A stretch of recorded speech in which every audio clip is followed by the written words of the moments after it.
On this day, June 8, 1966, a powerful F5 tornado, one of the strongest in U.S. history, tore through Topeka, Kansas, destroying hundreds of buildings, injuring hundreds of people and killing 17. It all started earlier in the day on June with severe thunderstorms in South Dakota. As the storms moved east across Kansas, they grew in intensity. By the time they reached Topeka around 5:30 p.m., they were full-blown supercells. One of those supercells produced a large and violent tornado that came close to the Kansas State Capitol building. Topeka was ill-prepared for such a disaster. The last significant tornado to hit the city was in 1950, and that one was an F2. This one was an F5. The tornado ripped off the roof of the state hospital, which was made of brick and concrete. At one point, it even lifted a train off the tracks and slammed it into a water tower. The storm then moved north, where it continued to pick up speed.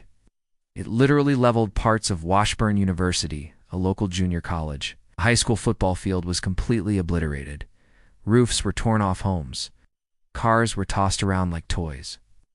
People were either killed or injured by flying debris, or were simply swept away by the raging waters of flooded creeks. By the time the tornado was finished, it had traveled almost 200 miles from south to north, leaving behind a swath of destruction nearly a mile wide in some places. In total, it caused more than $100 million in damage, which would be more than $700 million today. Miraculously, though, considering the path of destruction that this tornado left in its wake, there were not that many fatalities. There were 17, though. 17 people lost their lives as a result of this tornado, most of them in Topeka. Hundreds more were injured. In the aftermath, President Lyndon B. Johnson declared a state of federal disaster, and the National Guard was called out to help with the relief efforts.